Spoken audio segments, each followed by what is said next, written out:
Hello বন্ধুরা, তোমরা কেমন আছো? আশা করছি তোমরা খুবই ভালো আছো আর আমিও খুব ভালো আছি। তো আজকে আবার একটি নতুন ভিডিও নিয়ে চলে এসেছি তোমাদের কাছে।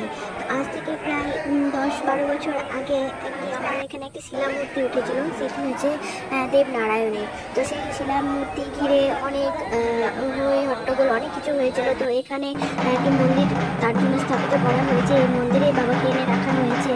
তো এই যে দেখাচ্ছি তোমাদেরকে দূর থেকে, এই যে দেখতে পাচ্ছ বাবাকে। তো এই শিলামূর্তি অভিষেকের সময় বেশ ধুমধাম করে করা হয়েছিল। তো তখন সেই শিলামূর্তির নাম যেহেতু জানা ছিল না, তার জন্য তার নামকরণ করা হয়েছিল। তো এই মূর্তিটির নাম, শিলামূর্তির নাম দেওয়া হয়েছিল মহিপাই জনার্দন, মানে হচ্ছে নারায়ণ ঠাকুর, নারায়ণ দেব, যা বলবে তোমরা। তো আজকে সেই নারায়ণ দেবের হচ্ছে তোমার বার্ষিকী, প্রতিষ্ঠা বার্ষিকী। সেই বার্ষিকী উপলক্ষে প্রত্যেক বছরই এরকমভাবে জাঁকজমকভাবে তোমার যজ্ঞ করা হয়, পুজো করা হয়, প্রসাদ বিতরণ করা হয়। অনেক ভক্তরা আসেন এখানে পুজো দিতে, অনেকে বসে দেখেন। এই দেখতে পাচ্ছ কত লোকজন এই যে বসে আছে, তারপর অঞ্জলি হয়, প্রসাদ দেওয়া হয়, অনেক কিছু হয়। তো তারপর এটা হওয়ার পর আবার সন্ধ্যাবেলা শুরু হয় পালা কীর্তন। দুদিন ধরে হয় পালা কীর্তন। তারপরে 3 দিনের দিন এখানে নারায়ণ ভোজন করা হয়, মানে নরনারায়ণ সেবাদেরকে। চলো তোমাদের সাথে আজকে আমি এই ভিডিওটি তোমাদের কাছে নিয়ে এসেছি শেয়ার করার জন্য, তোমাদেরকে দেখানোর জন্য। এই যে দেখতে পাচ্ছ কতটা বিয়ে লেগে গেছে। তো তোমরা চলো প্রথম থেকে লাস্ট পর্যন্ত দেখতে থাকো।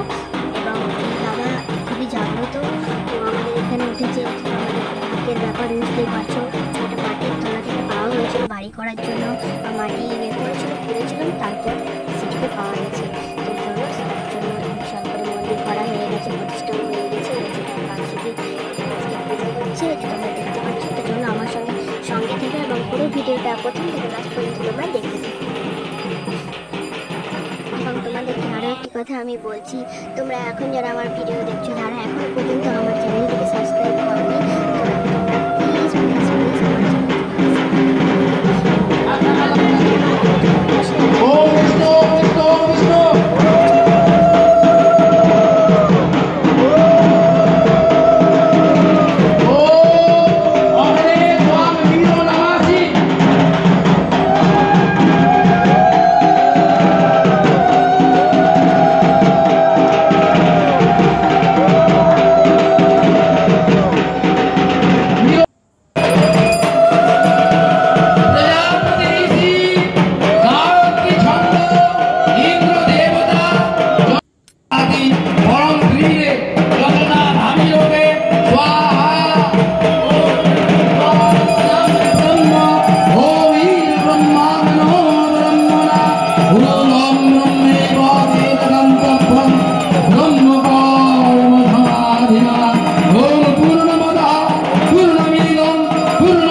আমার বলার আছে। এই যে বাবা নারায়ণের যে শিলামূর্তিটি, এটি একটি খুব দামি পাথর, মানে কুষ্টি পাথর নয় ঠিক, কিন্তু খুবই একটি দামি পাথর। এটিকে নিয়ে যাওয়ার জন্য থানা থেকে লোক এসেছিলেন, কিন্তু বাবাকে দেওয়া হয়নি। আমাদের গ্রামের লোকজন বলেছিল না, বাবাকে প্রতিষ্ঠা করে আমরা পুজো দেব।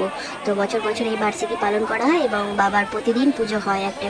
তারপর অনেক সাংবাদিক এসেছিল বাইরে থেকে, অনেকে দেখে গেছেন, খবরেও দিয়েছিল। তো আজকের ভিডিওটি এই পর্যন্তই। আমার সঙ্গে থাকার জন্য, পাশে থাকার জন্য সবাইকে অসংখ্য ধন্যবাদ। সবাই ভালো থেকো, সুস্থ থেকো এবং সবাইকে অনেক ভালোবাসা। চলো, টাটা, বাই বাই।